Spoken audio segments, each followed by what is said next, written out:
Okay, I hope everyone has enjoyed their beautiful summer. I know I surely did. We have a couple pressing updates that we want to give to the community. A few updates on the shopping center, some prep meetings that we want to have throughout the year. We also want some engagement from the community to tell us what you guys want to hear, who you want to have speak. A lot of times in the beginning of the year, we try to do an outline of potential things, topics, or people that we continuously hear that people want to hear come to the meetings. I know last year Verizon was like top of the list because people are tired of the lack of service in this community. We tried to secure and get them to come out last year, but unfortunately they were too busy for us. But this year we definitely plan to have them come out. Also, all of my officers, they will update you on the initiatives that they have been working on, some of the events that occurred throughout the summer. If you weren't there, they'll be able to give you information on those as well. Feel free to get some refreshments in the back. Our hospitality crew has showed out today, so definitely don't hesitate to take advantage of the water or the drinks and so forth. So moving forward, a few pressing updates that I have to give.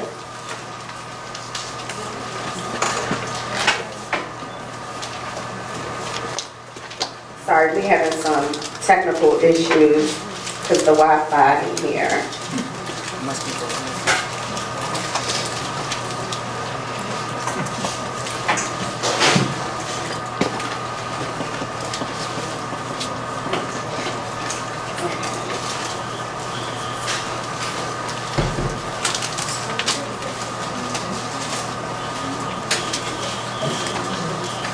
Okay, so we'll circle back to that because we're not able to bring up some of the outlined agendas for this year. So I don't know if you guys already have the handout, but when you walked in this evening, we gave a survey that we want everyone to take time out to fill out during the duration of the meeting.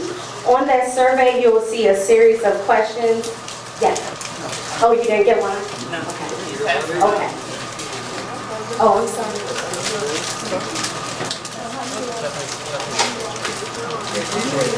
And with that survey, we are just trying to poll and get some information on things that are important to the people in this community.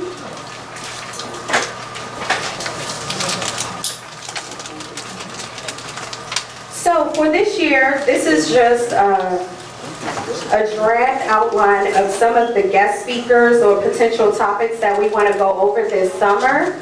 So keep some of these things in mind when you're kind of looking at that survey. So starting, well, tonight we actually wanted Jair Lynch to come and give an update on the shopping center, and Ellison will take time out when it's his turn to kind of give you feedback on that. For October, we potentially want to have some political people come in and kind of give some updates on some of the things going on in Ward 7. November,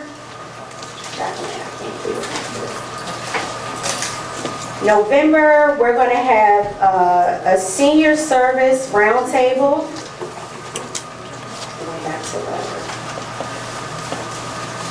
Here we go. No? Okay, there we go. December, you know, we normally do our Christmas party. January, we wanted to do an education and school lottery roundtable for new parents and who want to get familiar with that process. In February, we want to do a health and wellness and recreation event here. Or meeting of some sort, like a panel. In March, we want to do a small business and economic development meeting. So if you know anybody that has a small business within a community and would love to come, we wanted to do that. In April, We want to do spring cleaning, gardening, and maybe have DC Urban Greens come and speak. They're more, well, actually this young lady was at Community Day and she talked about, you know, farm raising, doing fresh produce, healthy eating, and so forth. And she had a delicious lavender lemonade that was so delicious. So I can't wait for her to come back and share some of her recipes with the community. In May, we're doing our annual review and election of new officers. In June, we plan to do a utilities and service panel discussion. For instance, have Washington Gas, DC WASA, Verizon, Comcast, and etc. So just with that said, throughout the year, if anything pinged in your head that you want us to work on trying to get that individual here at a meeting, please let us know. But as of right now, that is our outline for the upcoming year. So a few updates. We are hitting the reset button on our on our committees, and we are trying to get some fresh blood, some fresh energy in. We keep hearing from the newer incoming families that they felt like the association wasn't approachable or that it really engaged with newcomers. And we kind of want to turn the corner on that and kind of have people come in. So if you know anybody who's new to the community, you may had interest in being on a group or organization within a association, but you just kind of stayed mild about that, now is the time to jump in, dive in. We want people that have energy, that are creative, that are innovative, and that are willing to do the work and be committed. My officers throughout this year have been doing 7 or 8 different duties up under one hat, and we're burning each other out. So that's what we want to do this year. So I think we even have a committee sign-up sheet in the front of the room. So if you are interested, if you want to join one of our committees, please sign up and please do. Let us know, share your email, share your number, and we'll reach out to you and give you a call. Also, another update, I moved out of the community, and that was, how can I say, a sad moment, but it was a good moment at the same time too, because I need to grow and I can't live with my mother my entire life. So I presented that to my executive board and we had a discussion about it, and we decided that we would present that information to the community today on our first meeting. Unfortunately, some of that information was leaked out prior to the meeting. In a way that we didn't want it to be done so, but that was out of my control. So with their support and with some of the support of the people in the community, I expressed that I wanted to finish my term out. So that's all I have to say in terms of that. If anybody has any questions or concerns or a point that they want to make in terms of that, please feel free to do so now. Yes. Yes. So what's the policy about that? Let me finish. Okay. No, what I'm saying is that if the bylaws or the policy is that you have to be in the community to run the organization, then, I mean, is that in violation of that? Or, you know, I guess that happened while we were in recess? Yes. Okay, so it's appropriate to bring it up. And I think the body, as a whole, should decide whether you stay or So not. that can't happen because, One second, I don't think everyone understands exactly what the issue is.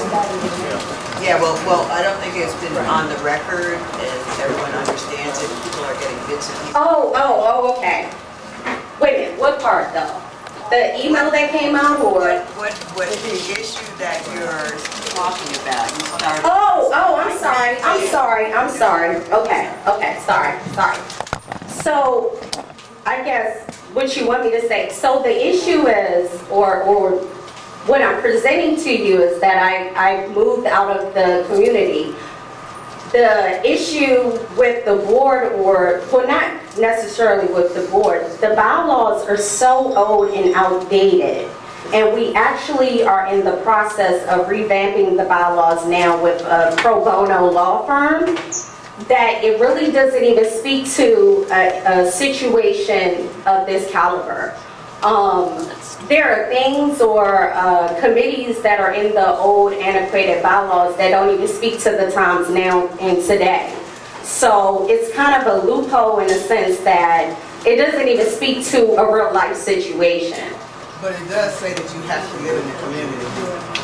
Well, we have people, and I don't know if you guys know that, we have people that are part of this association that do not live in this community. Are they officers? Not on this executive board, but we do have people a part of Penn Branch Civic Association that are not considered in the old map of the boundaries of Penn Branch neighborhood and community. I guess I was just concerned about the officers. So, in our executive session when we discussed this over the summer, we... Come to the mic, y'all, sorry.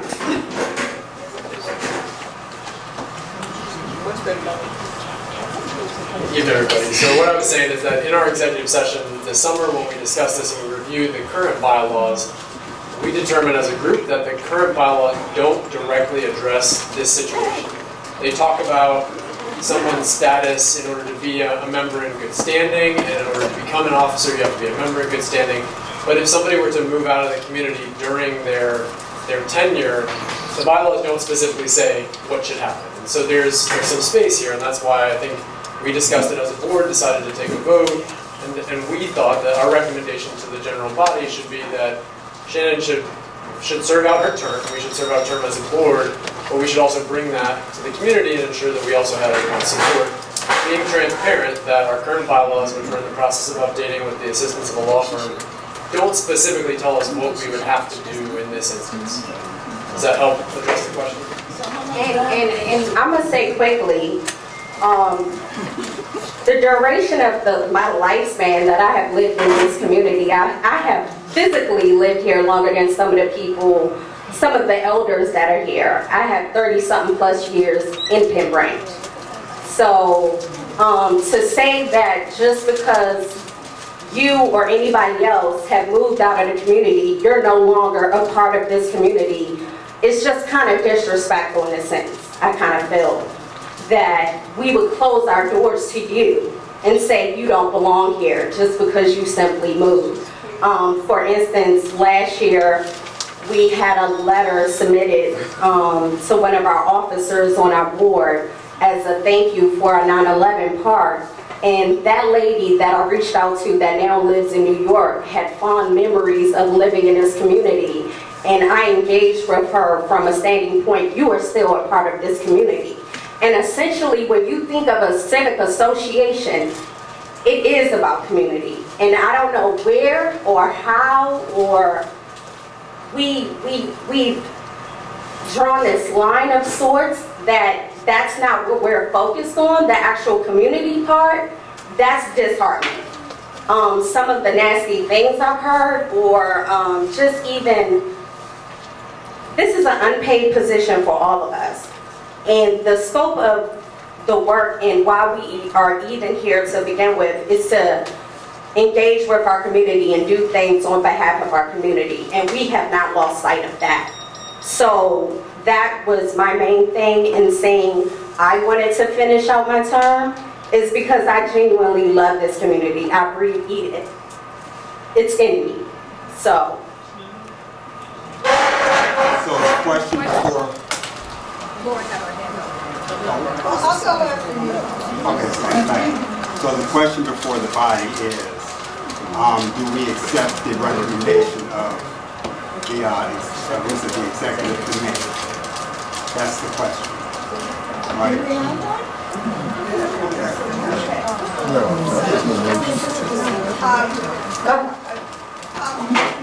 I understand how you feel about this community because I feel like that.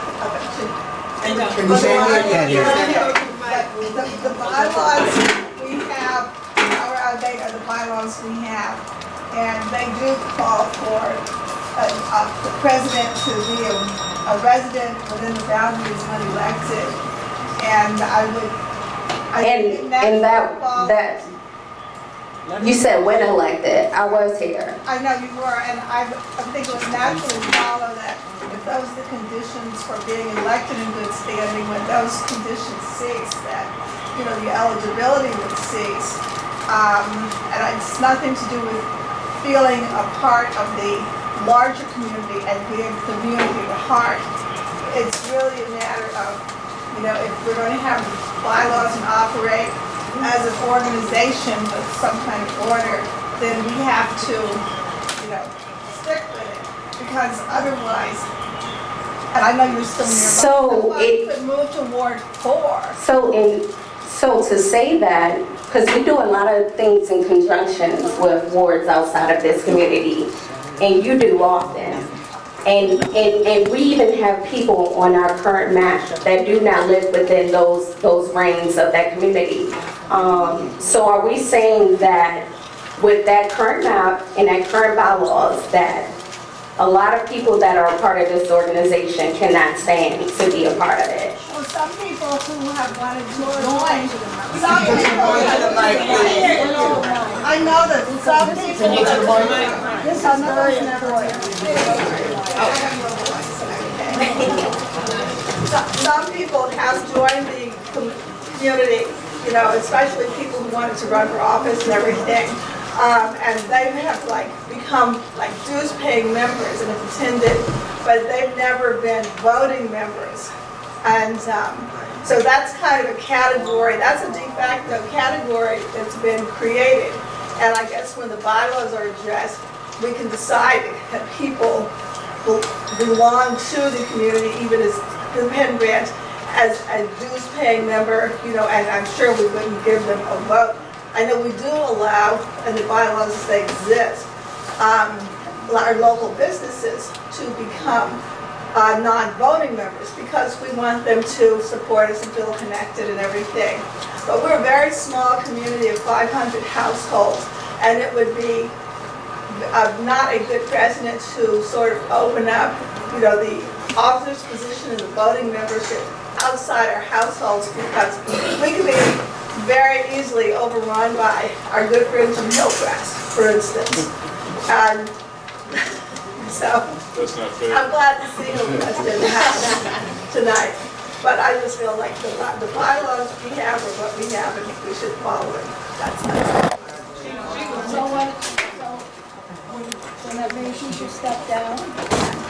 I believe, my name is Sandra Lawrence. I've lived in the community since 1971, which is older than you. But I believe that we should be following the bylaws. The bylaws may not stipulate that an officer has to live in the community, but it would make sense for the officers to be a resident of the community. This organization, when I joined in the 70s, was open to anybody in Washington, D.C. And it still is, the organization itself. But they are non-voting members. So when you have people who are the officers of the organization, they should be a resident of the community. Otherwise, you make a mockery of the community and the bylaws.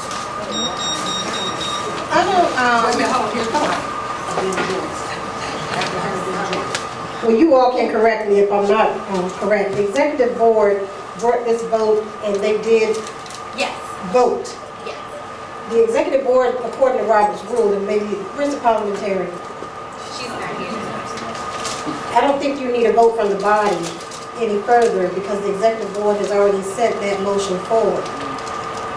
You can correct me on that, but their vote stands. So what was it? I thought they had voted that she would remain. Oh, you voted to bring it.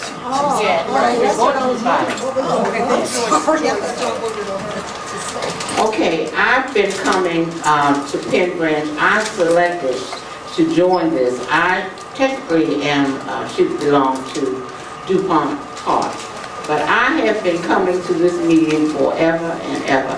So if you want, I just paid my dues, I'll take my $20 back. And no, I'm just saying, so we need to get this straight. Now, what Robert's Rules of Order says is that the executive board makes a decision, brings it to the body then votes. And the votes, whatever the body votes, that's what it is. So that's where your whether or not you stay or go should be on the floor. And that's correct. That is totally correct. That is correct, and I think Article 4 in the bylaws do have certain indications as far as persons in good standing. But if I may ask this question, I know you said you moved. Can I ask the question, when did this move take place? Because I think that would... Me personally, sir, and this is not to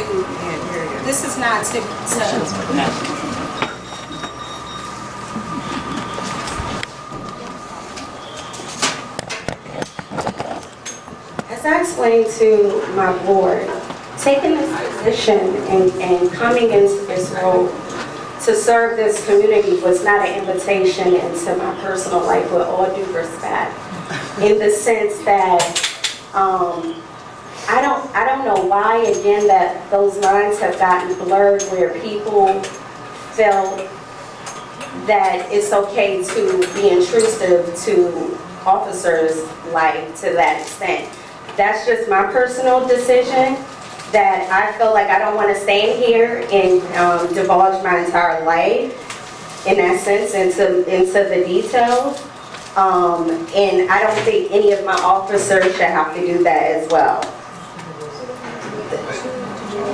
I don't even know how we get to that place, but, you know, I expressed to them and I told them, me growing up and being a part of this community, while I was passionate to finish my term out, I'm a firm believer when you start something, you see it through, you see it out. I bust my behind this past year to do a lot of events and do things on behalf of this community.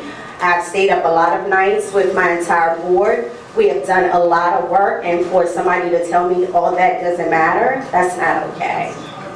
I've testified, I've done things on behalf of this community numerous times. I mean, we just recently did our community day, and I'm just like, all of that cannot stand for nothing. Because at the end of the day, my intentions were pure, and I was here to serve and support my community.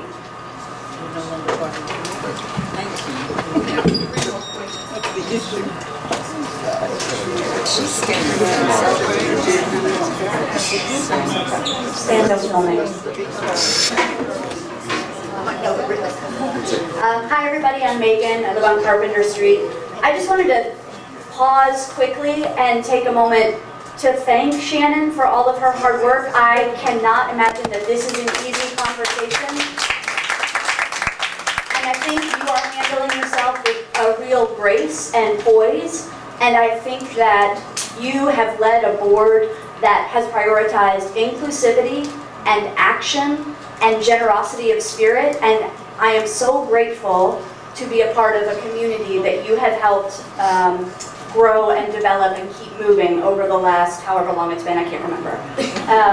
So I wanted to just say thank you. Obviously, we will all defer to the group on what the next step is, but you are such an impressive woman, and you truly do embody what is best about this community, and I am grateful for your leadership. Thank you.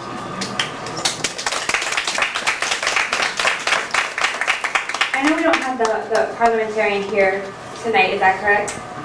I just wanted to sort of call the questions. We don't have a motion or a second on the floor, and I know it seems like it is getting personal, and so I did just want to just call the question and have somebody make a motion and a second and vote.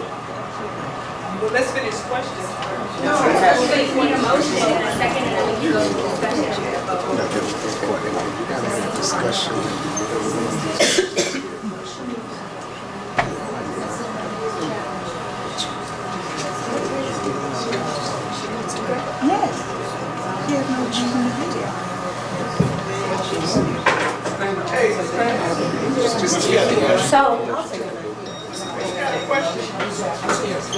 I move that we go ahead and take a vote on whether, No, you have to, you have to have a specific motion, so it would be either for Shannon to stay or for Okay. Shannon to leave. okay, I'll make a motion that we take a vote whether the current president, Shannon, stays or leaves. So, just so. No. Sylvester. So, I, Sylvester, move that Shannon remain So- in office as the president. That's The motion should be whether to accept the executive board recommendation for me to stay, which was a 6-2 vote. I, Sylvester Bush, on Highway Drive, make a motion that we vote on the executive board's decision whether Shannon stays as president or not. Question? Remainder of her. We understand. Let him ask his question. It's kind of ridiculous. Let him ask his question. No, Jacqueline. Look, I'll volunteer. We're in discussion. Look, I'll volunteer. So Lester set a few guidelines since there's a motion that's going to be offered on the floor. We want to limit the discussion. Okay. So I'm sorry, Jimmy Williams. I'm the ex-vice president of Penn Civic Association. Ex-president. Former president, yeah. So what I want to do is make sure, given the issues that we have, is I think we want to make sure there is some civility and that we do follow Robert's Rules of Order, as the young lady, I can't see her from here, suggested. So I know we're going to put a motion on the floor, but we want to limit the debate, and then we'll respond to questions, and then we'll limit those questions to I think a reasonable time, maybe a 1 or 2 minute response. I was really trying to stay out of the fray, but just to make sure there's some order and we proceed. Is that okay? Okay. So, I'm sorry, Sylvester, you were about to, you were making a motion and I didn't hear all of it. Stand up, go ahead and repeat it, please. I said, I, Sylvester Bush, make a motion that we take a vote on what the executive board decided whether the current president, Shannon, stays or finishes her term, or we go to get a new president. So,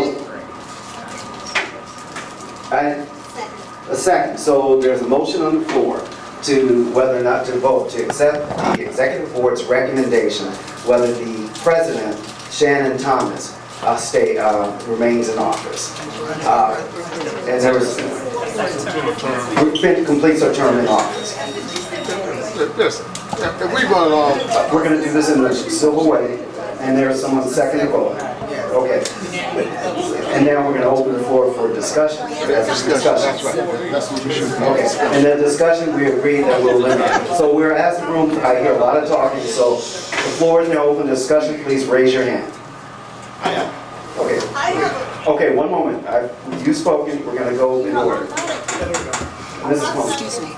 That I'm against or I'm for. But that don't mean that if she stays, I'm not, I don't know.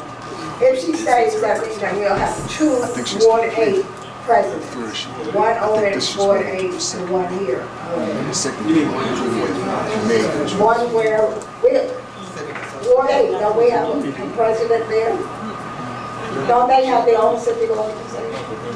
Yes. And then we'll have a civic organization here from Ward 8. Is that where you're going to? No, I'm not doing another board anywhere else. No, this is it. That's what I'm saying, but Ward 8. I think she's saying that we'll have a Ward 8 president living in, representing Penn Branch. Is that what you're saying?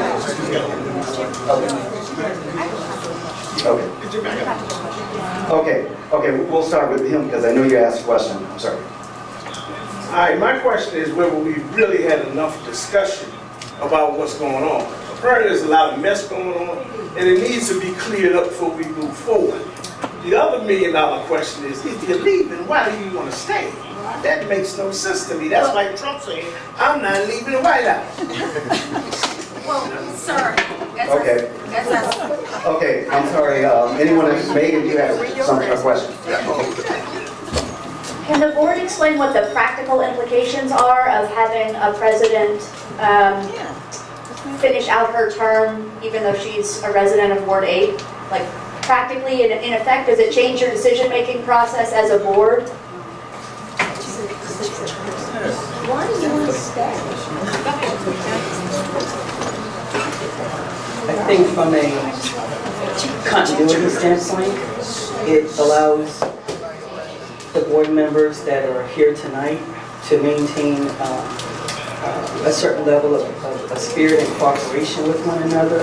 As we discussed during our executive board meeting this summer, when we took on these roles, we didn't have an avalanche of people from the community stepping up to be president or vice president or in any of these other roles. And to have Shannon step down at this juncture halfway through the administration, this creates a big vacuum. As you said, Megan, very admirably, Shannon, I believe, has done a great job in leading this board, in maintaining and growing the community, engaging everyone, or trying to engage everyone within the community to move this community forward. So to answer your question again, I think we just leave a great big vacuum. And as far as the bylaws go, it states that if the president leaves, the vice president, myself, would step up into the presidency role, and that would leave a vacancy in the vice presidency role that technically we would have to fill in October.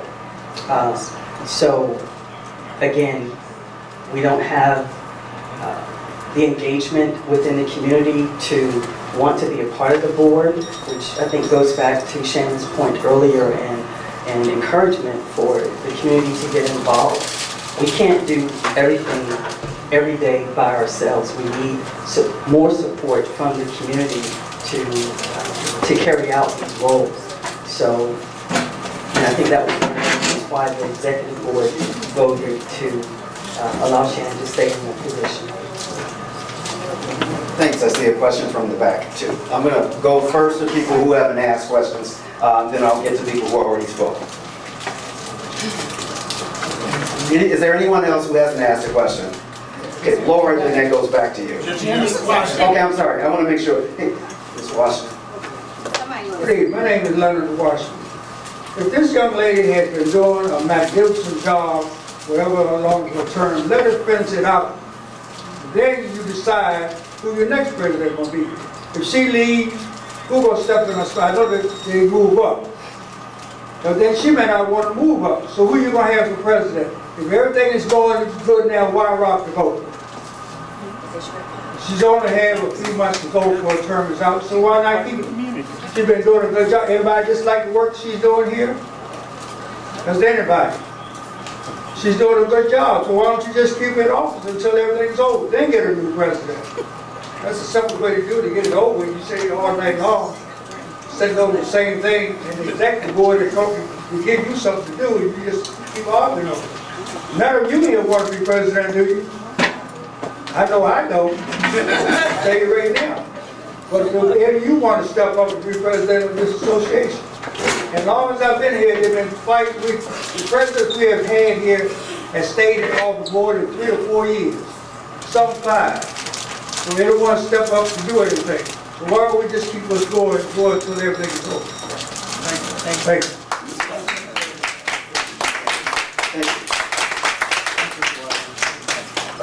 My name is Smith. Before it gets lost in all discussion, maybe we go ahead and move forward with, vote on the motion. We also need to go ahead and look at if the rules need to be amended. Also, that's what needs to be done so that we don't have this issue in the future. So just so that doesn't get lost out of this whole discussion. Sometimes we get dealing with this and then we forget what the real root of the issue is, and we get to address that. Point of order before we go. Okay, next. And I should note that the bylaws are being redrafted. Laura? The motion as it's presented doesn't resolve the core issue, because the motion is stated that we would be voting on whether or not to have a vote on the executive board's action. So I just want to make sure everyone's clear on that. So the way the motion is structured now, we'll have to take 2 votes if we vote to revisit the board's action. And this is, I guess, an opportunity for Mr. Bush to restate his motion if he wants to, otherwise be prepared for 2 votes. Okay. Oh, this is nice. How you doing, I think it's nothing personal. This is not personal. And I don't think it comes down to a point, you've done a good job. We give that to you. But the rules are the rules. It just comes down to that. It might be hard for the board if there is a vacuum. Hopefully somebody will step up. But that's why you have the bylaws. So we have to determine what the bylaws say. End of story. Okay. But I think that's why the gentleman's point back there is a good one. The bylaws don't address the specific situation. You might be able to draw interpretations based on what they say needs to be the situation when you become an officer, but they don't address what you do when an officer moves out of the boundaries mid-term or during their term. So I think we should address that in the amendment to the bylaws, but it's not a question of whether we're disregarding the current bylaws because they don't address the specific situation in my reading. All right, thank you. Anyone else? Yeah, I think it does. Yes.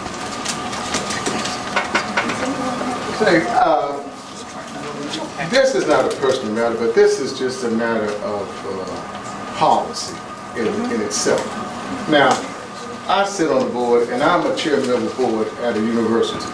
And I rest assured that we follow policies. And in all policies written, there are going to be some gray areas in which the executive boards will have to do or attempt to make some interpretations.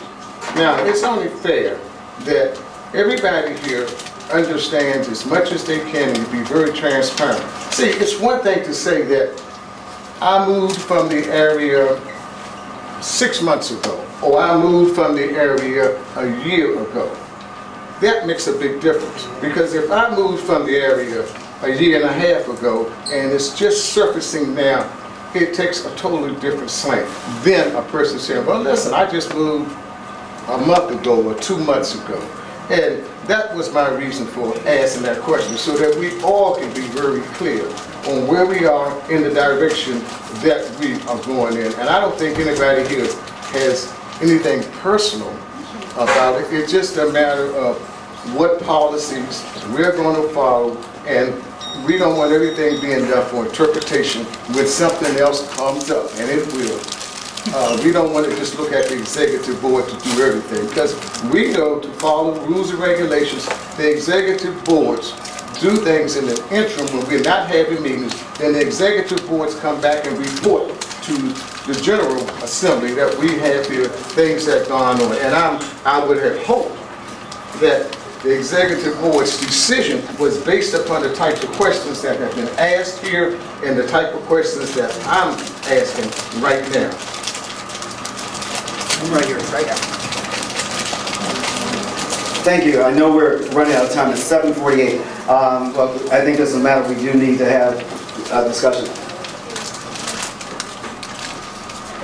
Thank you. My name is Phil Penn, and I live in Hillcrest.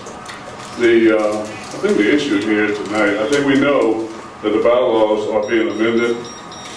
However, I think we also know that the executive body has taken that position. I think the will of the people in this meeting tonight has got to vote on whether or not the current president can stay until her term is over. I think that's very clear. But I think the will of the people in this meeting should make that determination, whether or not she should stay or be asked to leave. Now, I think willingly, certainly she has shown that she can work in this position, and she's done a fantastic job. So I think the executive body has put on the floor a recommendation of what they want. Now, I think we have to be grown up enough tonight to make a decision to either support them or make a decision to ask her to step down. All right, thanks, Mr. Hammond. Veronica? This may sound, I don't know, but I just have a question. In terms of making this vote tonight, how can we do that if the community, full community isn't here? Like, what about those who aren't represented here in the room tonight? How does that work? They don't have a vote? It's like going to the polls. If you're not there, it doesn't matter. Well, no, it's based on your paid members and what the quorum is. What makes a quorum is all your paid members and the percentage of that. So, who's current? Who's current and who's present?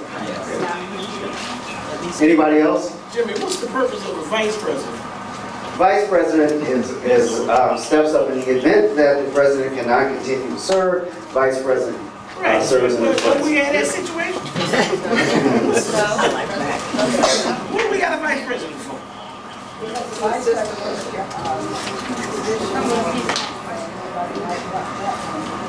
Yeah, I hope that answers the question. I'm sorry.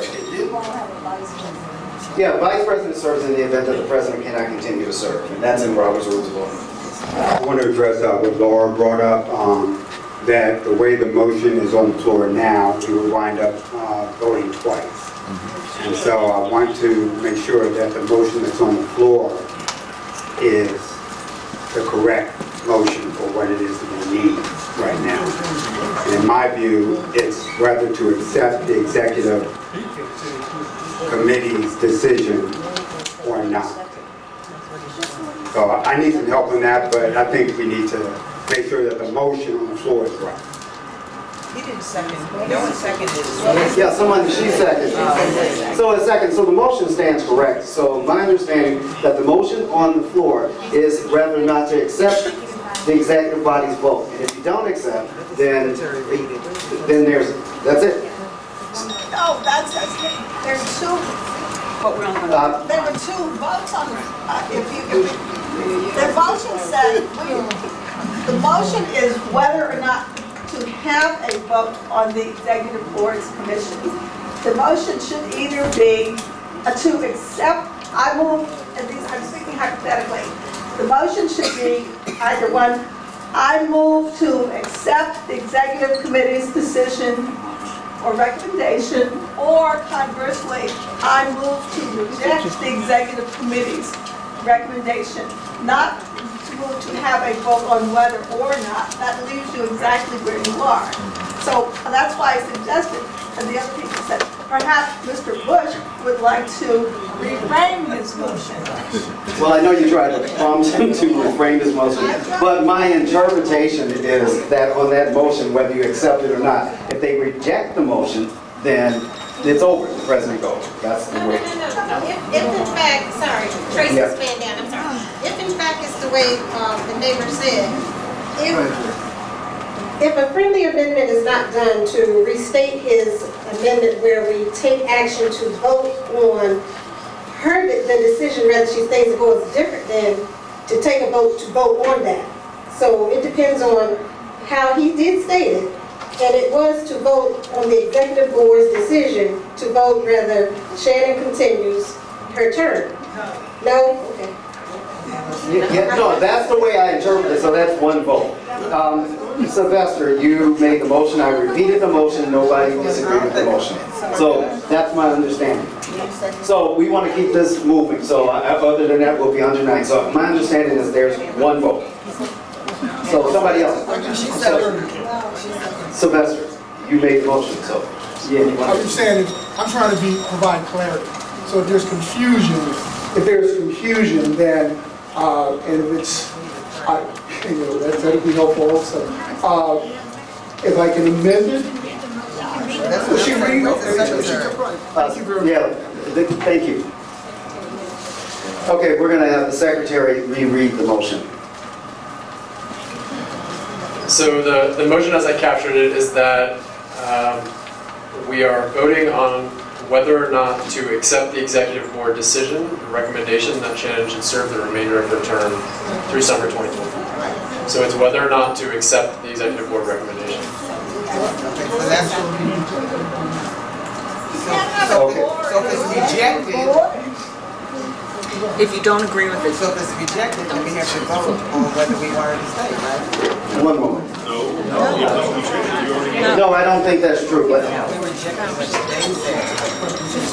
So I would just offer a friendly amendment to Mr. Bush's motion, that the motion on the floor be a vote to accept the executive board recommendation that Shannon Thomas remain in her current role as president until the end of her term. Is that this? No, that was the agenda. What was your, on that? okay, one moment. We're gonna maintain order. No discussion. Sylvester. Sylvester has the floor. Okay, again, the intent of what I said was that I make a motion based on what the executive board brought to the committee, that they brought it to the general body as to whether we make the decision whether she stays for the remaining of her term. I said that I made a motion that we vote on whether we accept what they said or not. So if we vote yes for what they said, then it's resolved. If we vote no, then she leaves. Right, that's the same thing that I'm saying here. Okay, so to be clear, that means there's one vote, and that's clear. And the friendly amendment that to clarify was only to clarify what Mr. Bush just said. So we are discussing one vote. Okay. He has to accept her. Sylvester has to accept the friendly amendment, which is just a clarification. And Sylvester accepts the friendly amendment. Secretary, do you have that amendment? Okay. The other thing I should ask, are there any questions from the audience? Because I know there's facts that are missing. Just one other question. Go ahead. I'm just going to clarify now. I'm sorry. Again, if Robert's rule says the executive board is to make decisions for the group in the absence, if they did this over the summer, they voted. You didn't vote. We did. They voted. I'm sorry, okay. You voted to bring it to us, but I thought y'all voted for Shannon to stay. They did. Then their vote is final. I don't understand. No, it's not.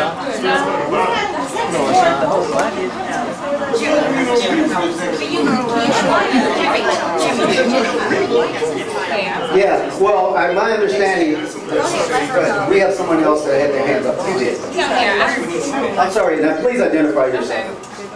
Hi, I'm Jennifer Briggs, Penn Branch, lived in Penn Branch for over 30 years on Texas Avenue next to Tawana. I agree with what she just said. I think if the executive board has already voted on it, they have the interest of the community, they've agreed that she should stay in place, I don't see why there's another vote.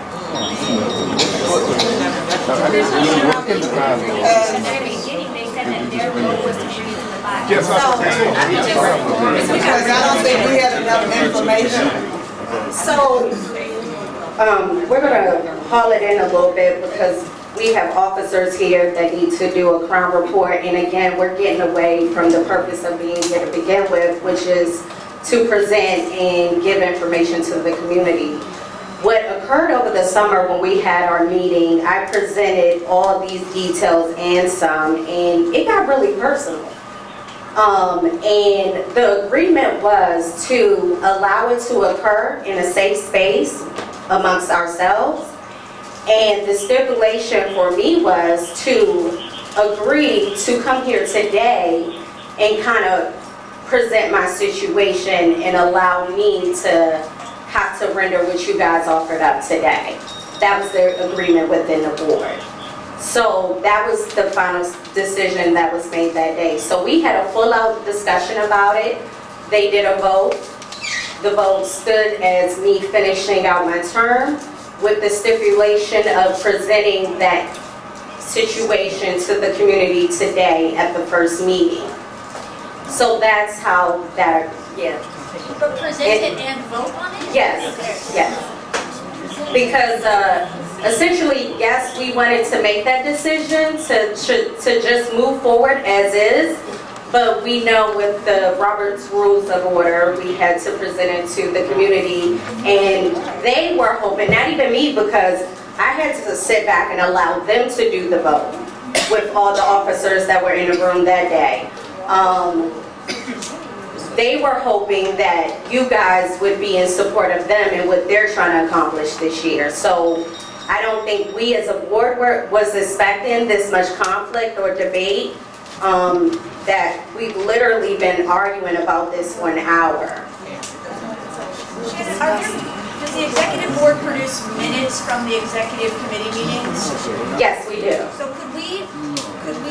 are we entitled to hear what the minutes reflect that conversation to have been and whether a second vote is required?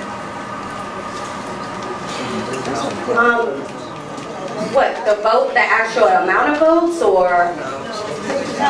No. What the decision was for the executive meeting. Oh, okay. He can repeat what the motion was at the time we actually did the vote.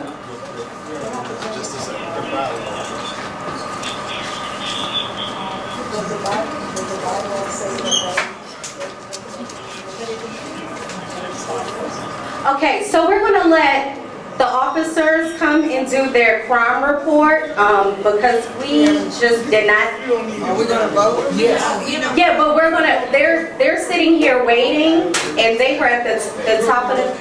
Table the vote till later in the meeting. We can table the vote because you know we still need to have it. Yes. So we will table the vote. Next meeting. Tell us We'll take the vote to another part of the meeting. Yeah. Okay, so we're going to table the vote for this part of the meeting, allow the officers to do their crime report, and then we'll wrap it up at the end.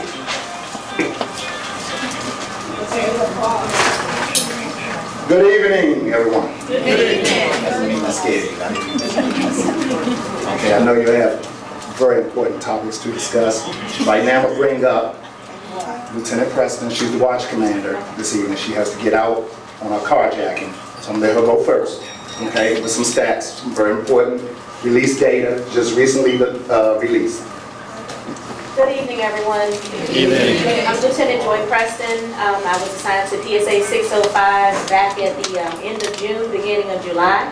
I know you guys have some very important issues that you all want to get back to, so we'll keep it brief.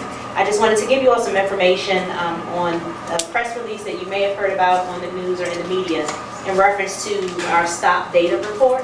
So over the last few months, MPD has been collecting data on all of our stops, vehicle stops, pedestrian stops, within the city. I'm sorry, give me 1 second.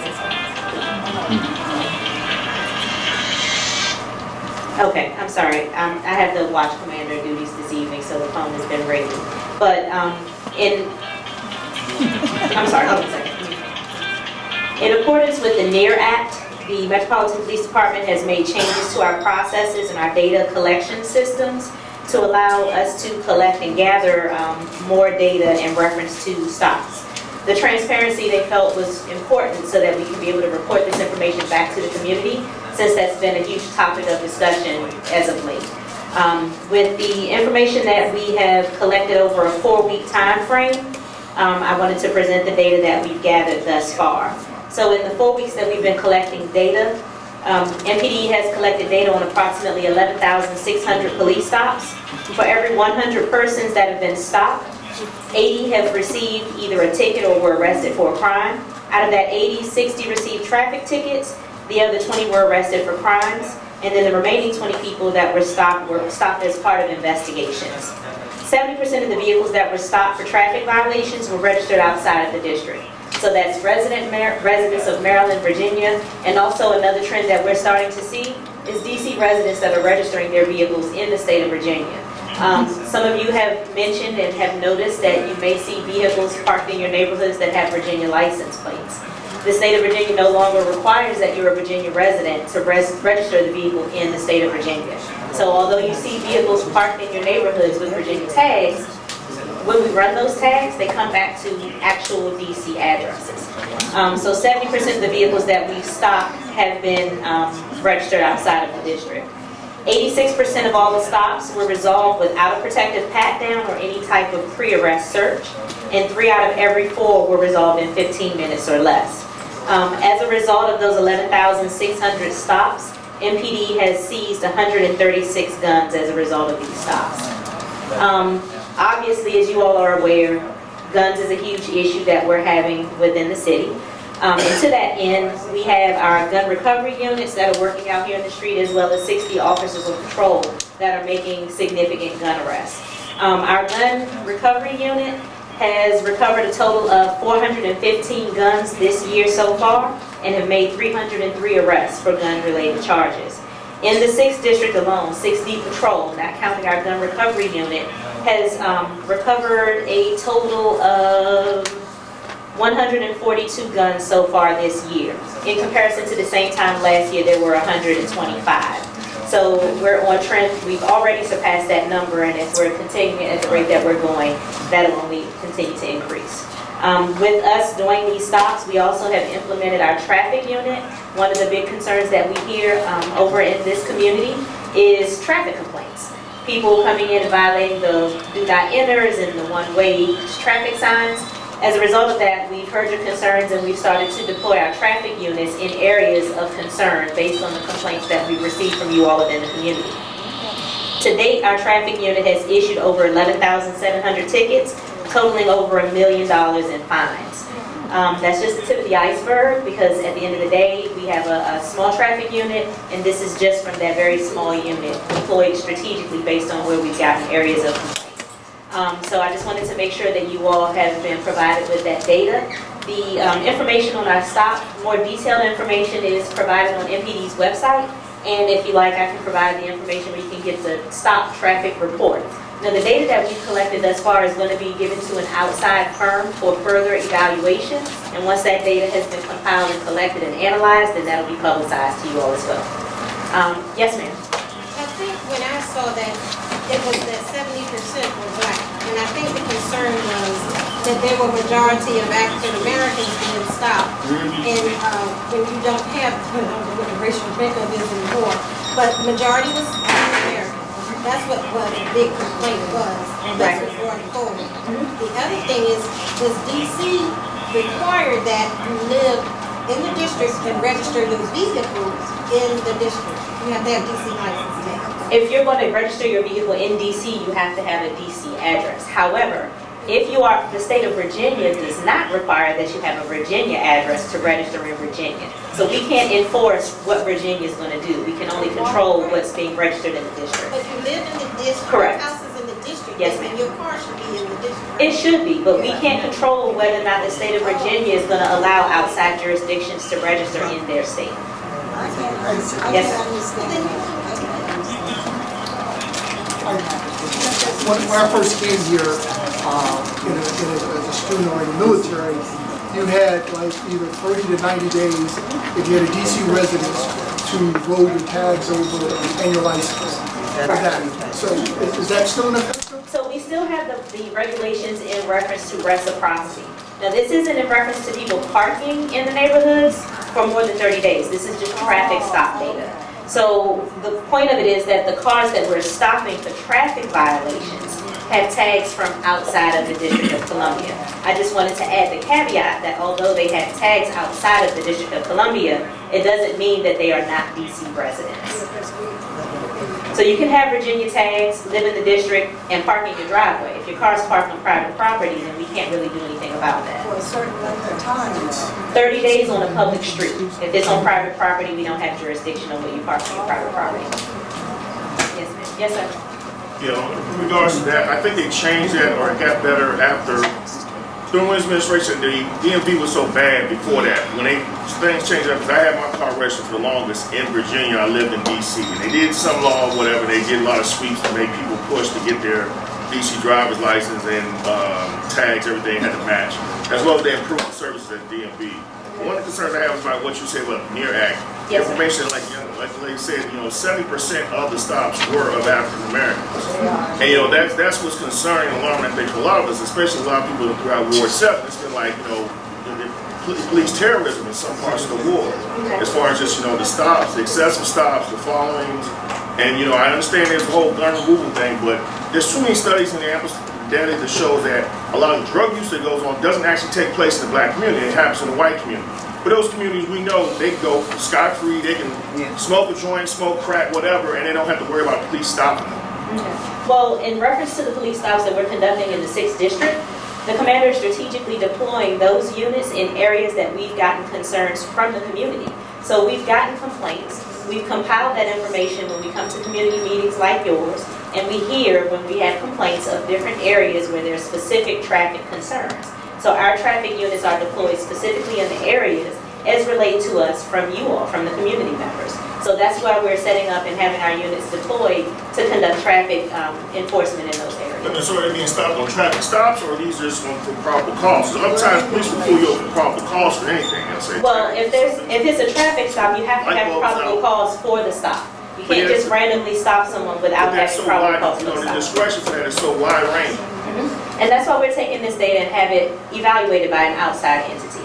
So once that data is compiled, because at the end of the day, our sole objective is to make sure that our policing is done without bias. So that's why we've gone to the lens of compiling data. We're trying to make sure that we're completely transparent with the community by making sure that you all are aware of the data. And we're also going to have an independent firm evaluate the data so that we can look at what we need to do differently or how we can do things better within the community.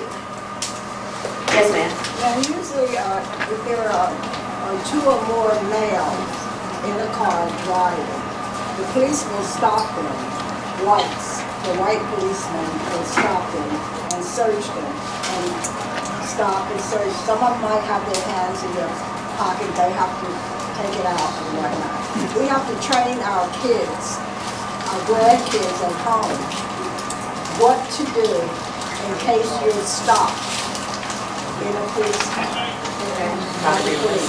You have to tell them to sit. When they tell you to get out, don't put your hands in your pocket, don't do anything. But some of these white policemen, they're gonna beat them anyway. Well, we have pictures that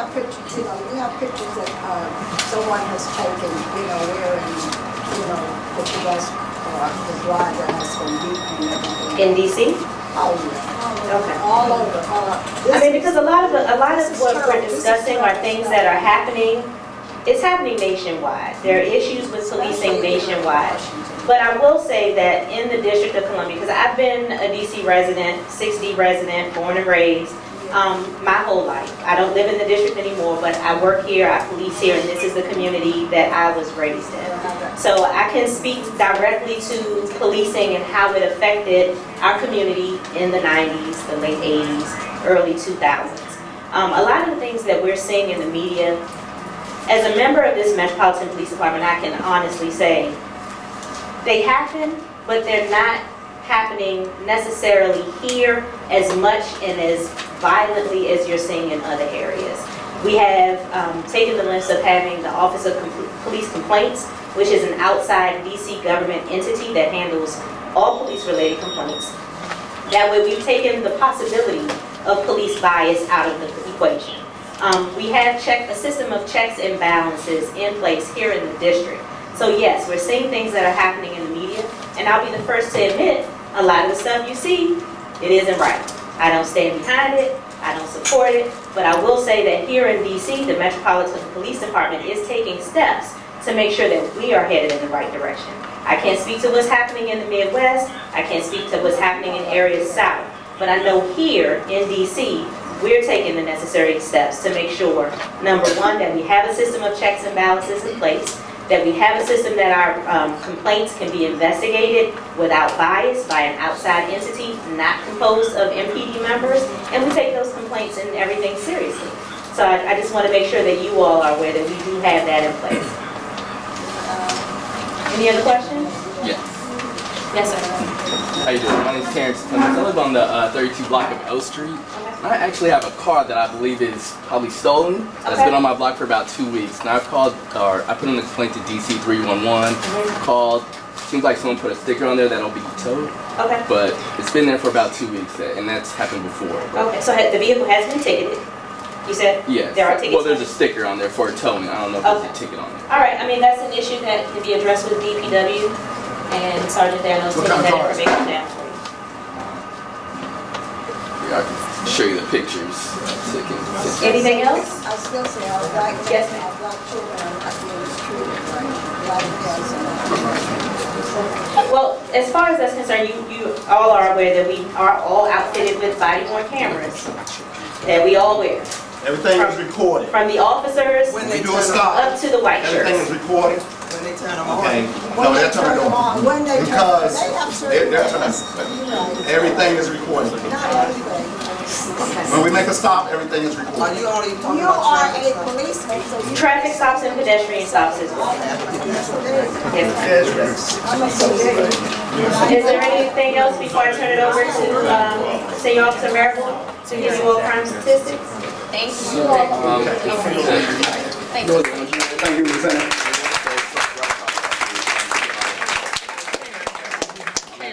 Okay, I will be very brief.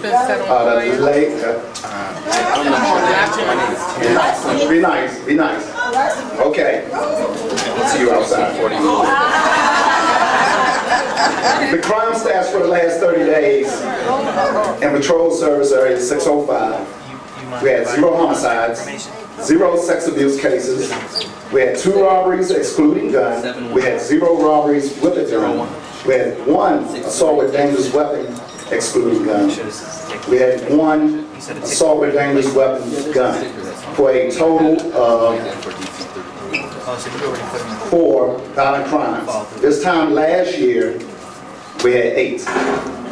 We had 3 burglaries, 11 thefts, 12 theft from autos, 8 stolen autos, 0 arsons, for a total of property crime is 34 in the last 30 days.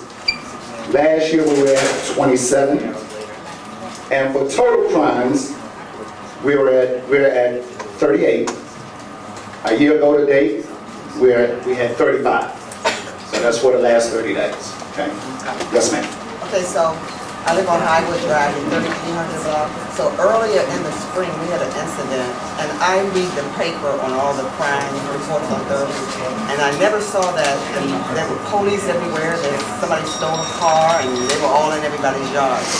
Then about a month ago, my neighbor called the police because he's right at the wall on Highwood Drive, and there was a bullet through his kitchen window. So we never heard anything about it.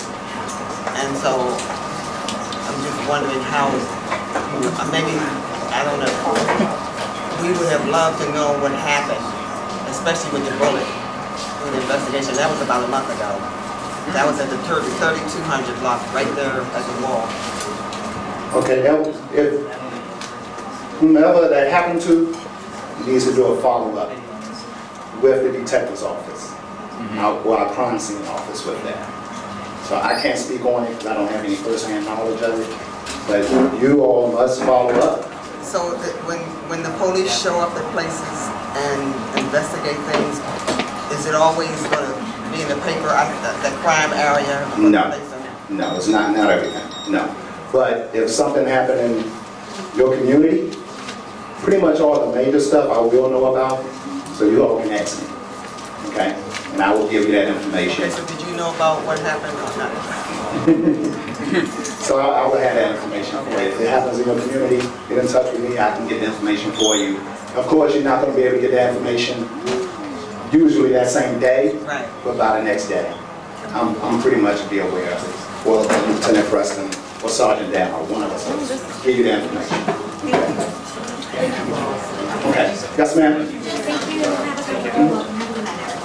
Last year when Chief of Police Newsom did come, he indicated that 60% of the officers in the district and I know that the mayor said that he had hiring 100 new policemen, but what efforts for our I don't know if they have the youth programs or for posting the criteria to say, hey, you too can become a police officer. Back in the day, you know, officer friendly was everywhere. Everyone wanted to be a policeman or a nurse or a teacher because it was always out there in good light.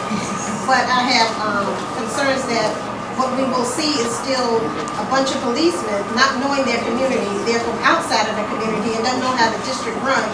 And we're friendly, we know you. Oh, but if you knew Joe on the corner, Joe could have helped you out. Don't beat down Joe. You know, because that's how you get your tips, maybe. So I just have a concern in that we have still a lot of crime on gun violence too. And I do see police nuisance show up when it happens. And then that makes me more like a little angry because then I'm like, okay, maybe we need a new police chief. Maybe we need something new to happen. Because the word is not around that, hey, you don't carry guns in the district like that. You don't shoot and rob Mr. Jones' store.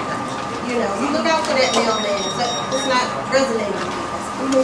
Okay, our recruiting efforts have been, I believe, taken over by Chief Conti, who used to be the 6th District Commander, to revamp some of the recruiting ways of Penn. So we should see some changes dealing with that.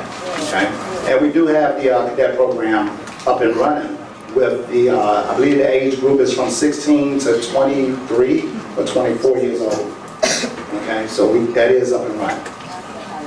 Yes, sir. In regards to the gun crimes, has there been any rationale for like why there's been a rise in gun crime besides just saying there's more accessibility guns? I mean, is this street crew beefs? Is this drug crews?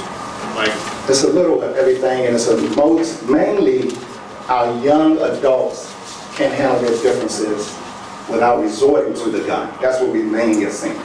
They just won't resort to nothing else. like some of us say millennials can't fight no more, so they gotta use, so they go straight to the gun. They don't believe in the That's mainly what it boils down to. They're not gonna fight with their fists. If you fight them, you beat them up, their resort is going to the gun first. Okay? You know what, before you go. Yes, ma'am. It's going to be more. Can I get some protection, please? It's going to be more and more crime and whatnot, because with 45 here, with 45, there's a separation, and it's just getting worse. Well, I will say this, I have 29 years in, okay? And you got to leave. I left last year, Okay. and I came back. I retired last year and came back. I'll probably do about 4 more years, yes. So, but we do, whether you all know it or not, with all that's going on and what you see in the news, because we know bad news sells, right? You have the best police department in the nation, whether you know it or not. And you have some of the most highly trained officers. Therefore, you don't see us in the news like you see other departments across the nation that's causing riots and civil unrest, because we are highly trained. And with most police departments going to body cameras, a lot of that nonsense that officers do is non-existent, because everything is recorded. And if mine is not on, because the battery is dead, usually my partners is going to be on. But if our cameras are not on, we are dealt with by the department and the upper management very harshly, because they want transparency from us. Okay? Yeah, we do. Bad people in every job. So thank you for your time. Okay? Thank you. Quickly, before we circle back, I want to announce real quick that at Kenilworth Recreation Center tomorrow, they're doing a senior spa day where you can get free haircuts, free manicures, free hairstyling. They want you to come relax, get refreshed and renewed. So let me see if the time, so it's between 10 a.m. and 2 p.m. So if you are free, available, and you want to come into the year looking good, I say go to Kenilworth Recreation Center tomorrow. And Lance shared this information with the community. Thank you. On the 3800 block of Carpenter Street, across from the park, it's a dog walk. And I would like some signs to be put up, to clean up behind your dogs. Oh, the poop sign. Yeah. So we did research, because remember you brought that up during the duration of the year. So each one of those signs costs $250. So we were trying to see if we can get funding for those signs, because it would be a lot to have to pay for a few of them within the community. We at least feel like we needed it between 4 or 5 within the community. So we'll follow back up with you on that. And not only once you get the station put there, you have to supply with the bags as well. So that's a cost also. So I'm telling people to pick up behind their dogs. Yes. It's $120 fine. Okay. I thought we did get one of the new dog fine signs within our community, but we'll follow up and check on that. But we did see and check into how much the signs would cost, and it was about $250 for one post.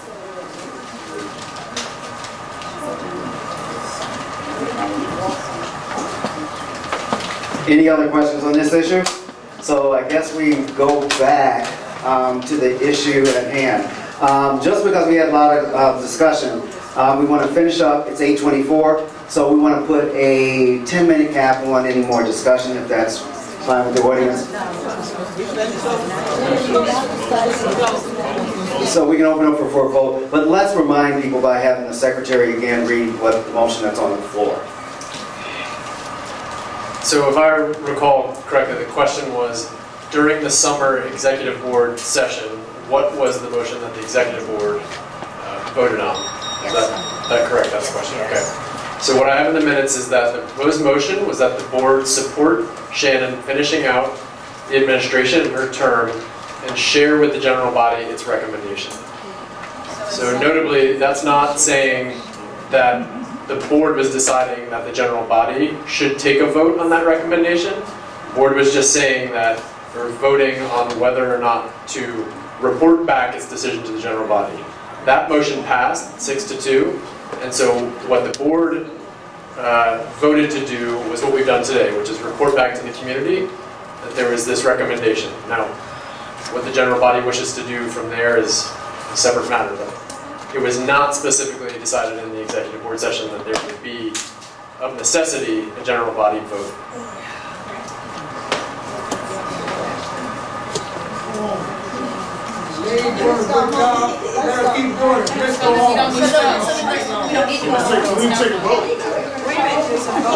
One moment, we're going to return this back to normalcy before we lose control. I'm sorry, one moment. Everybody, I can't hear you. I'm sorry.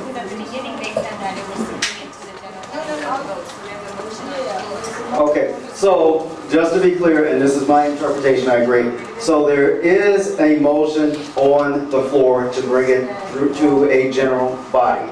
And we are in the discussion phase of that. And so it's open for questions or discussion. Since that motion has been offered, it is on the floor, and that's the way we will have to proceed. But they already brought it to the general body, and we've had numerous discussions. You're not going to change that vote, is what the conclusion is. It's been voted on that Shannon will continue her term. That's it. Yes, it is. They just asked to bring it to the body so you all would know what that decision was. That's what that is. That's what it is. That was not his motion. It's null and void, really.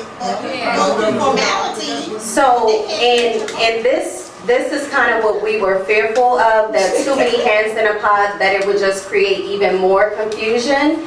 And we have literally spent an hour and 15 minutes debating and going back and forth. And overall, the board just wanted the support of the community in their decision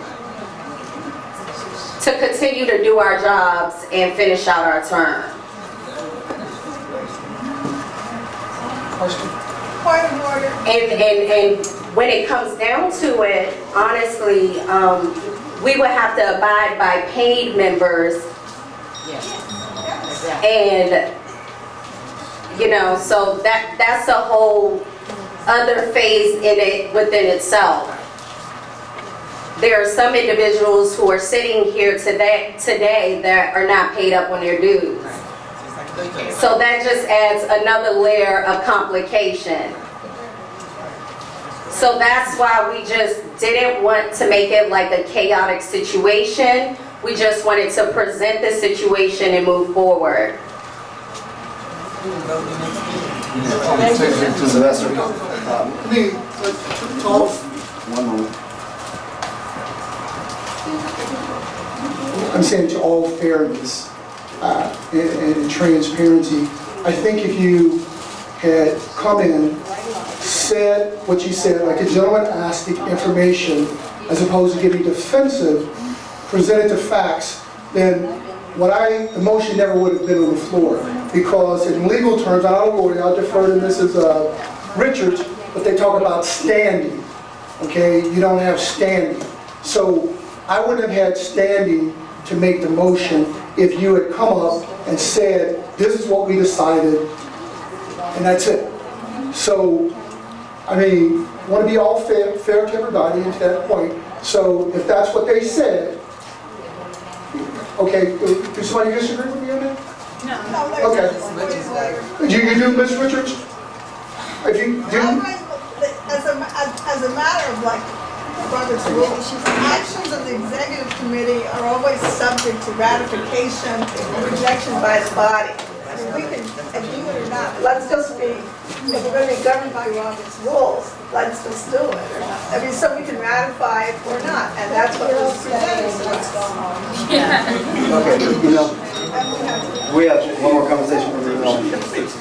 I think it's, you know, it's kind of implied that anybody that's on the executive committee, that there's a fiduciary responsibility they have to the body, the members of this association. Like, if you also think about if you're placing this responsibility in the hands of the executives and you're saying, okay, they make this decision without bringing it to us for a vote, you're almost kind of making your bylaws null and void to it. Because if you have it in section 3 where it talks about vacancy, and vacancy can be for any type of reason. We're talking about vacancy of officer. When vacancy occurs, the office of president, vice president will, you know, fill in as president. We all know the succession, okay?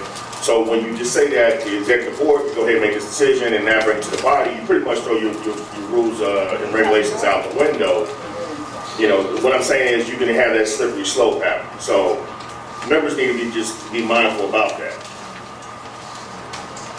You're right about that.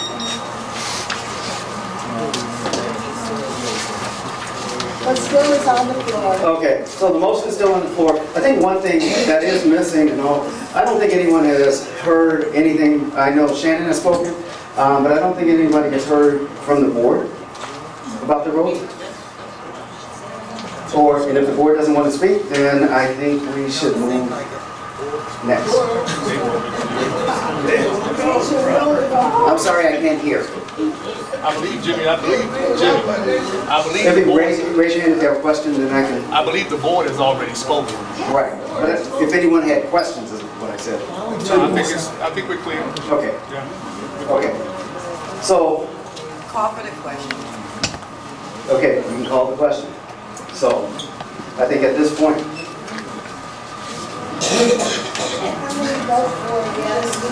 So I think at this point, so there's two things, speaking of, because I know there's been, okay, just a little quiet. So I know there's been a couple of issues. So back to the bylaws. I think the question is, we have to have a vote of the body. We have to have the vote of Penn branch members. I think the treasurer has mentioned paid members. So that's the way it has to. So we need to have a vote of paid members who are in the room. Who's all paid? They should have a list. We have a list. She has a list. Okay. So, Ms. Banks?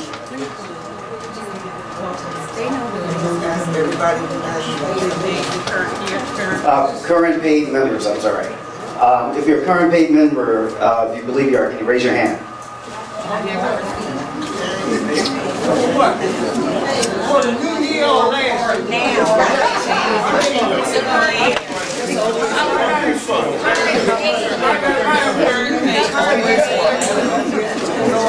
Okay, so current paid members that are Penn branch, And you can't run the pay now. and, yes. When is the, what? So current paid members, it's 2019, no. Wait, please take the membership dates, because I don't have the. Ladies and gentlemen, the membership period is from September 1, 2019 through August 30, 2020.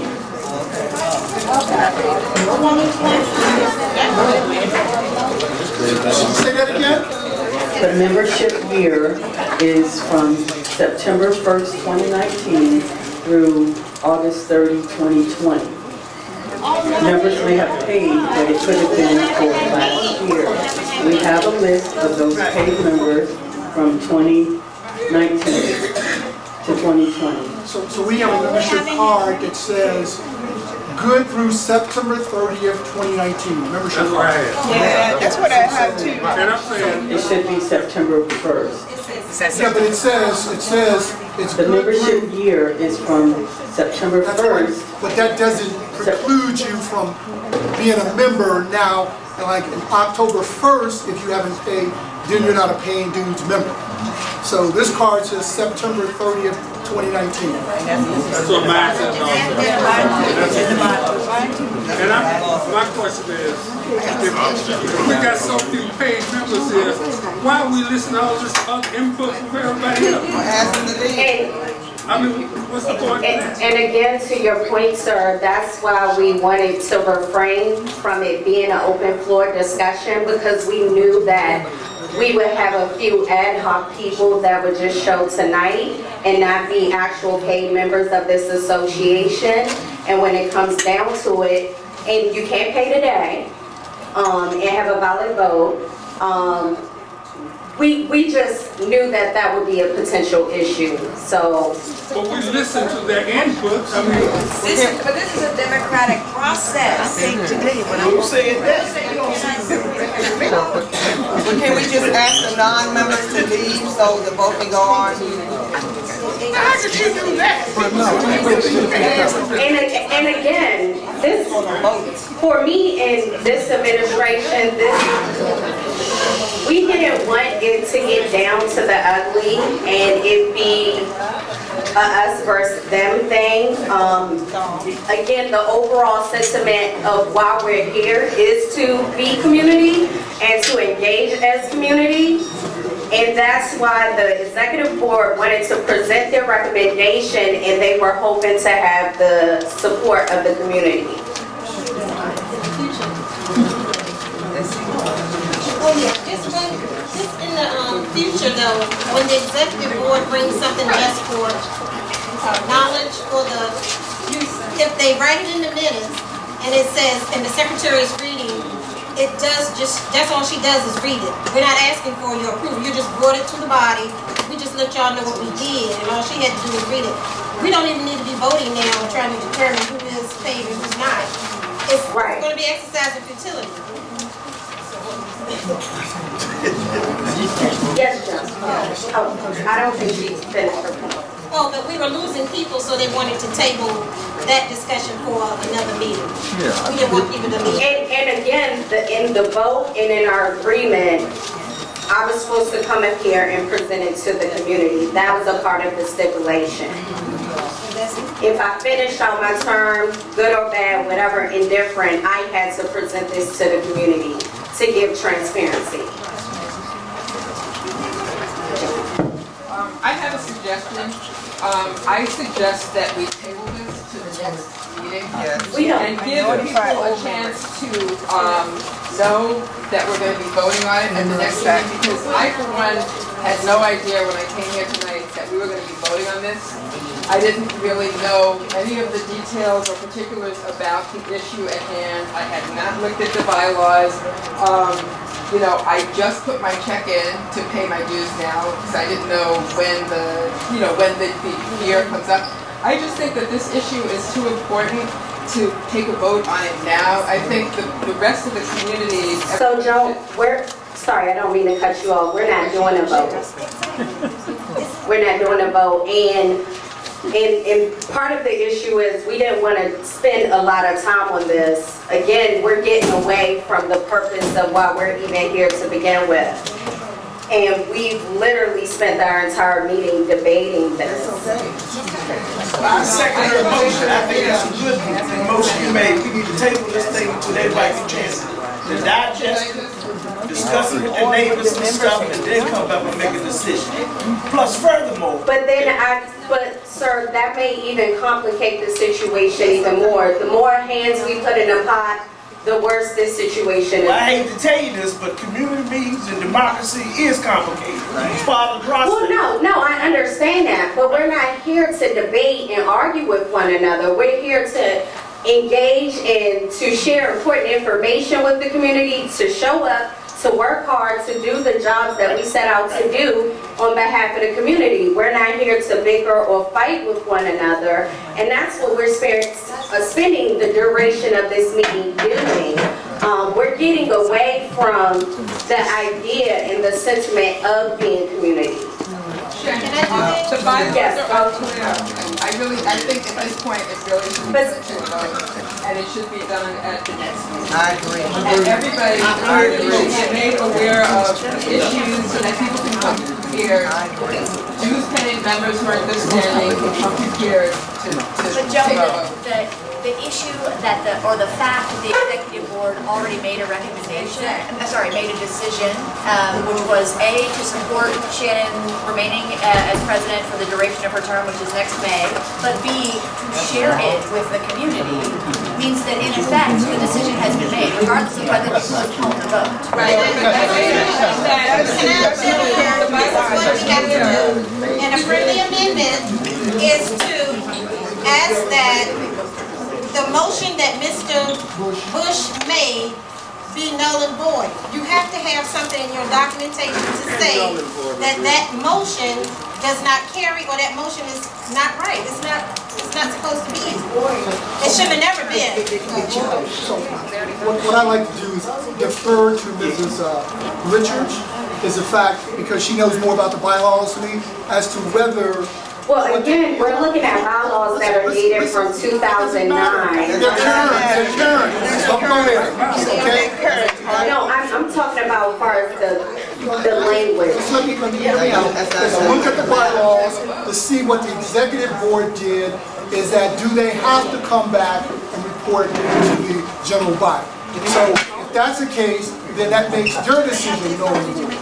So if their responsibility was to come back and report, and they didn't do that, then they overstepped their boundaries. So I think, let Ms. Richards look at that, determine whether that's what we have standing, because I'm all for whatever comes out.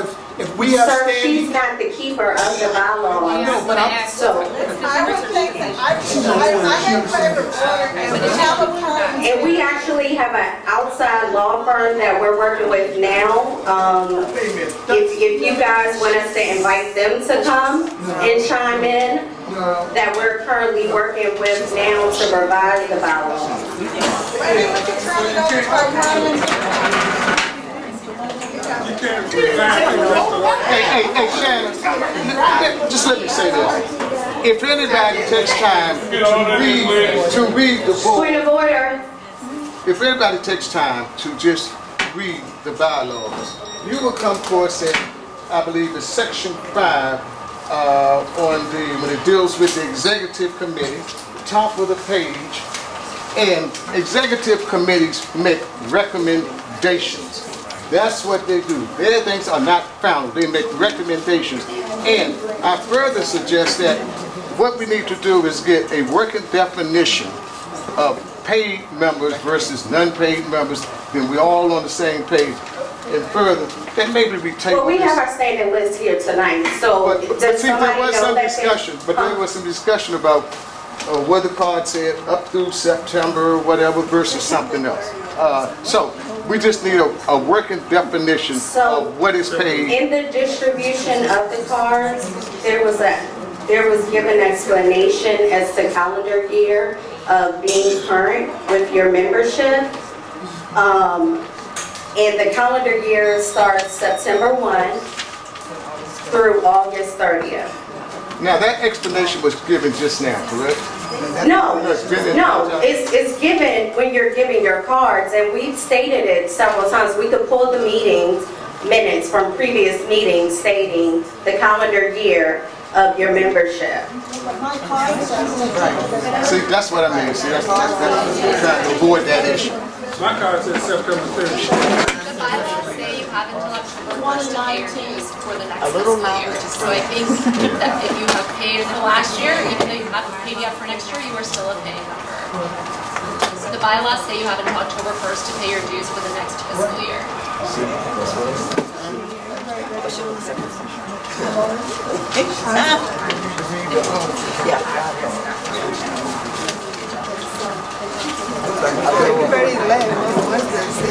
So,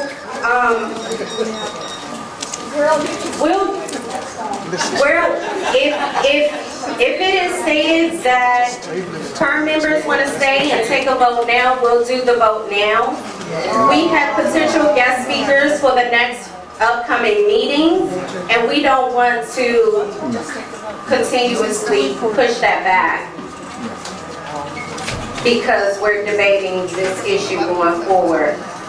But I do think that our business here is more important than our... So if all the paid members want to stay and do the vote, we'll go ahead and do the vote today. It's not a quorum if it's not a quorum. Huh? If it's not a quorum, and if you're saying vote the paid members, I'm sorry. Vote today, members, paid members, vote today. Do we have a quorum If you don't have a quorum of paid members? Huh? 10. 9 members is quorum. 10. The bylaws say 10.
See, but here it goes again. What is paid? Definition. Just let you see it out here. You up to now. You don't want to split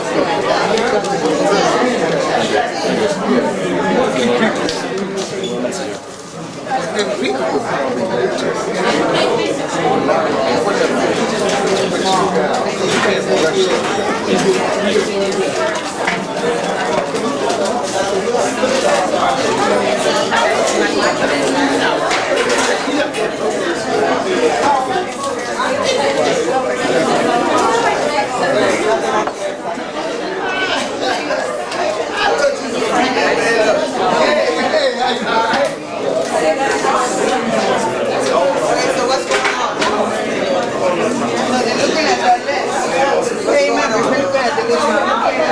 So the executive board, we were just trying to discuss in what direction they want to go, because again, they weren't prepared for the community not to support their recommendation. So gonna table until the next? Yeah, it's looking like we're gonna have to table it. Yes, that's good, that's good, that's good. Okay, so if we table, so what we do is send out information, explain what was discussed, explain at the next meeting, the first 5 minutes we're gonna do this. And we vote on it, or whatever, and then we move on. And remind them how Okay, to do. so I They think, have to be a member. we're not gonna get personal, but I think it could have been handled better. You see what I'm saying? So a lack of information brought all this. If you just come up and told us what the issues were, then you would have less problems. Well, again, we're learning as we go as well. We're not perfect. We don't pretend to be perfect. So we apologize if it came off disorderly and we didn't share enough information. We apologize for that. We are still learning as we go with this whole process. So it was not to waste anybody's time or to be disrespectful. We're learning as we go with this and how to handle and address it. And again, we weren't expecting it to be stretched out through the duration of our entire meeting. My last comment, you have folk that have been here a long time. You've got a lawyer that is a lawyer's lawyer right there. But no, what I'm saying, but the point I'm making is that you're saying, but listen to what I'm trying to say, is you're saying you got people in the community that know process, procedure, and then if you don't reach out to them, you're saying you're learning and you're open to them. I'm talking about as far as you saying how we executed it today. Again, but what I'm saying to that whole point is that part of the execution is a reflection on the executive board. Again, I mean, that's a fact, I'm not... One moment, I disagree. I'm finished. Because, I mean, that would negate everything that they did throughout this entire year. No, you're talking about that. No, you're saying it's a reflection on the board, this one moment. I'm saying this was a nuance. We're learning how to approach it within going through the motions of this situation. We're not going to agree on that. Yeah, we should not get personal or defensive. Let's just table it for the next meeting, please.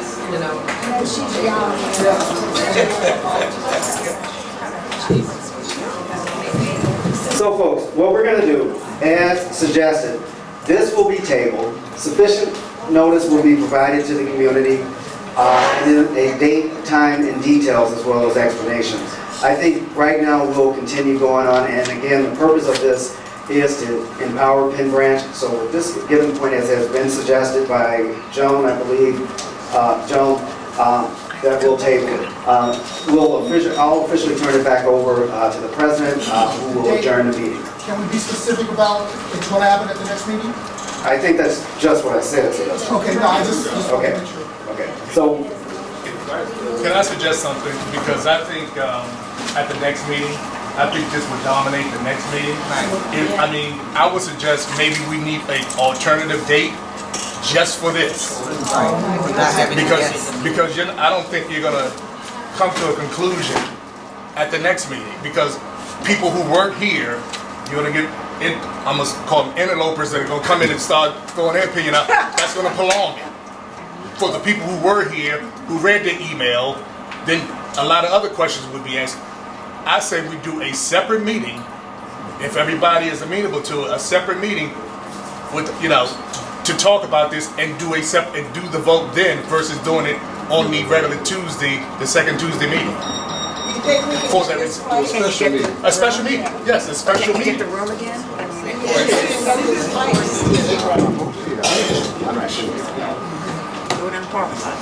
I think we should keep it to the regular meeting. People are used to the second Tuesday. People are busy, they don't have time. We should be able to make a vote on this at the next regular. Cancel the Stretch out the time that we've dedicated to it. Yeah, we can say that. Yeah, we can say that, but that's not gonna happen. Can we just allow an extra 30 minutes for the next meeting?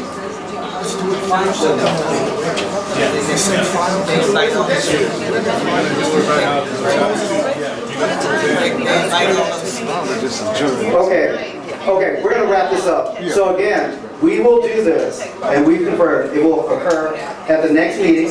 We will have a set time.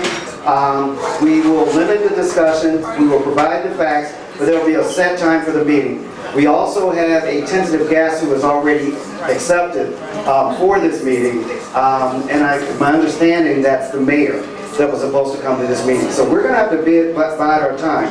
So right now, I'm going to turn this back over for adjournment, and we will make sure that due notice is circulated to the community about the rules and about the duration and about the remaining time left for this position. Can I have 1 minute just to talk to the board quickly, and then I'm going to give a final statement before I adjourn? Because I want to get their opinion on something before. Out of respect for them.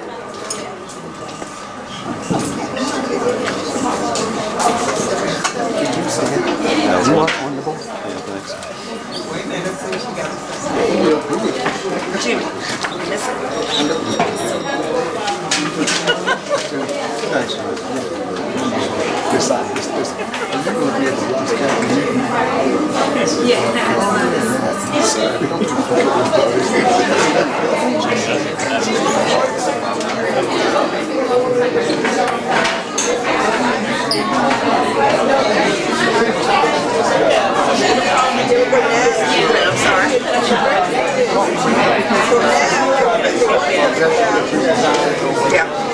Is she smart? No.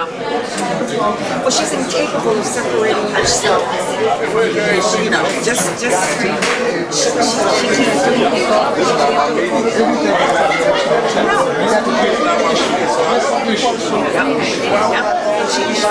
it. She ain't got it.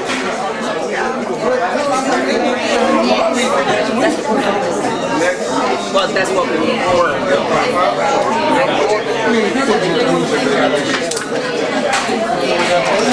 I think that there is always an exception.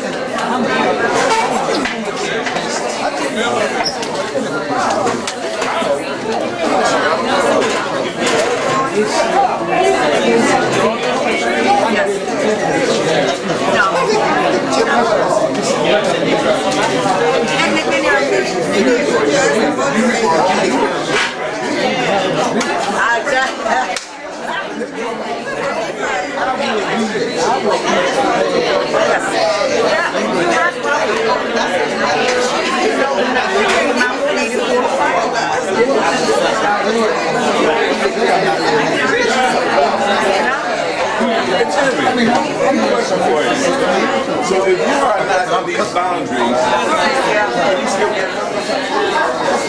What university do you work for?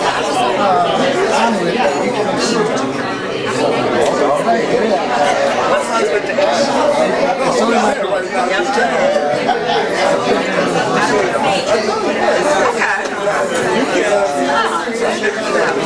Jimmy, is this yours? Yeah. Washington University Center. Oh, that must be you. So you know it's mine.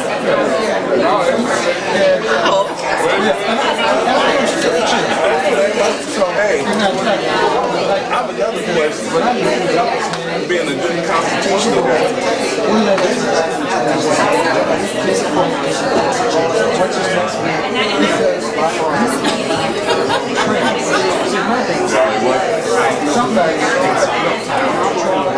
They don't think they should But this doesn't mean that they're not legal, the fact that they have been updated. No, that's not true. Yeah. Right. But you are correct, because I was reading this and it said recommendation. I don't know if they have the authority to use it. They say that she couldn't stay. Right.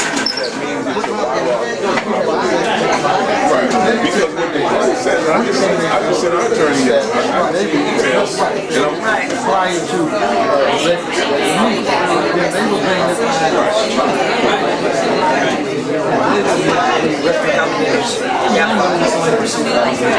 I'm Robin. Leroy Owens. Leroy. is my mother Millie. So it's only where it's conflict. I would drive. District of conflict, because that doesn't mean. Right down the street. It's certain aspects of it, but it doesn't mean that it makes the bylaw void.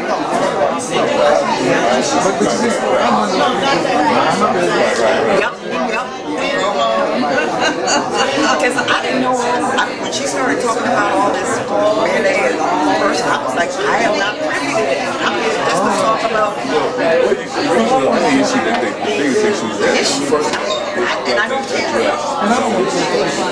because there's a notice requirement that you have to give the notice, and it's a day, you know, how many days. And the second thing is that it doesn't She sure got me some questions.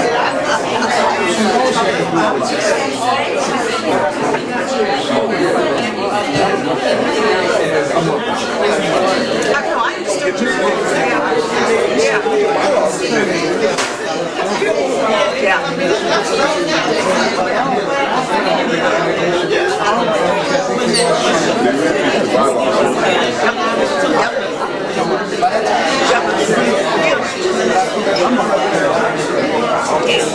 And I'm gonna get my card today.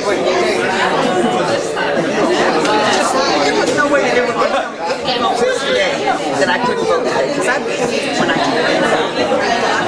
So, I just quickly had a discussion with my executive board, because I was going to make another type of decision tonight. We're going to continue to move forward and allow to have a small vote at the next meeting, and we're not going to spend a lot of time doing that. We'll probably a small vote, and we'll do it in the early portion of our next meeting. Why don't you want this? No, I'm sorry. Oh, let's go. I had my hand up first, I'm sorry. But what was the purpose of that vote? Only because if we're voting to, and the term is not ratified, if we're voting to vote down what the executive board decided, that's the only vote that should be taking place. They can't decide. They can't decide. That's just not true. In the bylaws. It says, no, it says they can In make the a bylaws, recommendation. under Article 5, the top of the page, go to it, read They it, can't make and that comprehend it. Really. Take care, bro. All right, we're going. Are we going to get something to eat?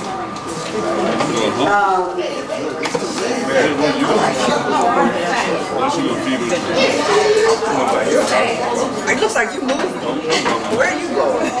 So, with that said, we'll see you guys at the next meeting. Meeting adjourned. Thank you, and have a good night.